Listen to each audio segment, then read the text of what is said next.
अजय चौधरी का मौत की जिम्मेदार पलामू एसपी है, पलामू डीएसपी है और चैनपुर थाना प्रभारी है। ठीक था, फिर कल रात को उसको रिमांड पर लिया। सब बोला इन लोग कि उसको बुलाइए थाना पर।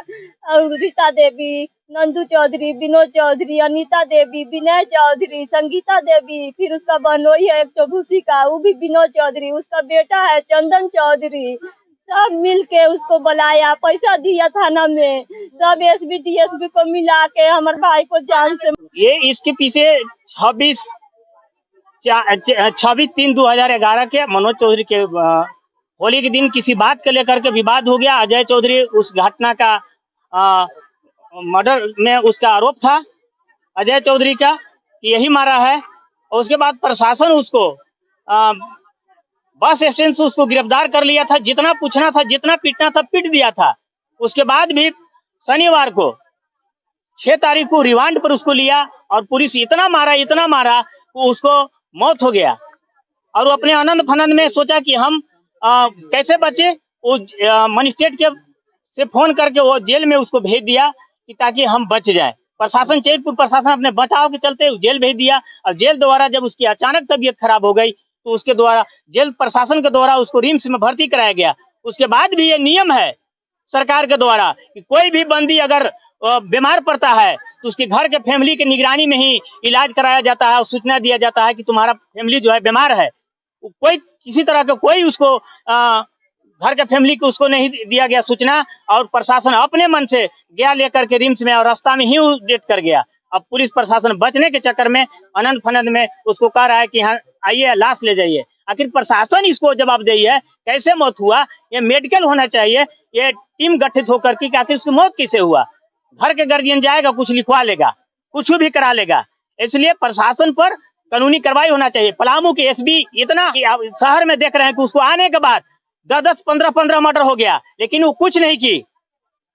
और इसको जेल में जाकर के उस दिन गया था, जेल के तलाशी के नाम पर है। और उसने वहां षड्यंत्र रचा और षड्यंत्र रच करके अजय चौधरी का मौत की जिम्मेदार पलामू एसपी है, पलामू डीएसपी है और चैनपुर थाना प्रभारी है। क्योंकि मारने वाला यही तीनों है।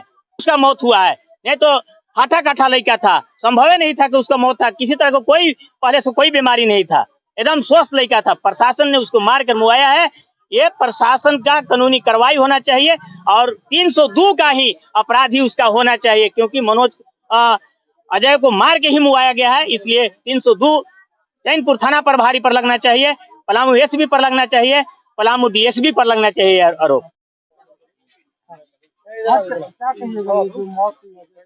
बहुत ही दुखद है। किसी भी पब्लिक पुलिस हिरासत में या जेल में है, न्यायिक हिरासत में था व्यक्ति, उसकी अगर मौत होती है मामला संदिग्ध जान पड़ता है। परिजनों का जो कहना है उसके अनुसार इस पर फिर से पोस्टमार्टम होना चाहिए और फिर से न्यायिक जांच होना चाहिए। क्योंकि न्याय होना करना ही नहीं, न्याय होता प्रतीत होना भी बहुत आवश्यक है। लोगों को लगना चाहिए कि उसका न्याय हुआ है। जनता में संदेश जाना चाहिए कि उससे सबका अन्याय हुआ है। सबका अपना अधिकार है, अपराधी का भी अपना मानवाधिकार का अधिकार है, एक समान व्यक्ति की तरह ही। जो कानून कहता है कानून का अनुरूप काम होना चाहिए। अगर लोगों को लगता है पुलिस हिरासत में मारने के द्वारा मौत हुई है, इसकी न्यायिक जांच हो, फिर से उसे पोस्टमार्टम कराया जाए, दूसरा सुरक्षित रहकर उसे भेजा जाए। और उसके जो पिताजी हैं इस बारे में मैं सुना हूँ कि शायद निर्दोष हैं, अलग से उसका जांच करके उनको रिहा किया जाए। क्योंकि जो मृतक परिवार हैं उनके लोग भी मानते हैं कि वो निर्दोष हैं। खुद कथित व्यक्ति अजय चौधरी ने कहा था कि मेरे द्वारा ही हत्या किया गया है। और अगर ऐसा बात सही है और पिता निर्दोष है तो उनका भी उचित जांच होना चाहिए। इस मामले का सघन और उचित जांच होना चाहिए। जो भी दोषी हो उनको दंड मिलना चाहिए। और ये प्रशासन का तबीयत खराब था, हम क्या करें, हम करें फिर से पोस्टमार्टम किया जाए। हमको शक है कि आपका बात पर जनता को विश्वास नहीं है, परिवारजनों को विश्वास नहीं है। विश्वास पैदा करना ही पुलिस का काम है। किस तरह से पुलिस और लोग विश्वास करें और मांग करते हैं कि उसका फिर से जांच हो तो जांच होना चाहिए। देखिए 26 तारीख को रात में हत्या हुआ था। 27 तारीख को अजय चौधरी थाना में जाकर सरेंडर कर दिया था, क्योंकि 27 को उसके पिताजी को पुलिस उठा लिया था। 27 को गया पुलिस, जो भी टॉर्चर करना हो, जो भी मारपीट करना हो करके सब गुनाह अपने ऊपर अजय चौधरी ले लिया कि हम मारे थे। जो हथियार था जो भी सब अपना दे दिया, बरामद हो गया। लेकिन जेल भेज दिया और जेल भेजने के बाद फिर शनिवार के दिन पुलिस उसको रिमांड पर लाती है, गांव में घुमाई, गांव के लोग भी देखे और फिर ले गया। उसके बाद पुलिस प्रशासन जो भी तरह का टॉर्चर किया कि कल हम लोग को मालूम चलता है रात को कि अजय चौधरी का मृत्यु हो गया। किसी को नहीं, कोई खबर नहीं, मरने के बाद खबर चल रहा है। क्या मांग है?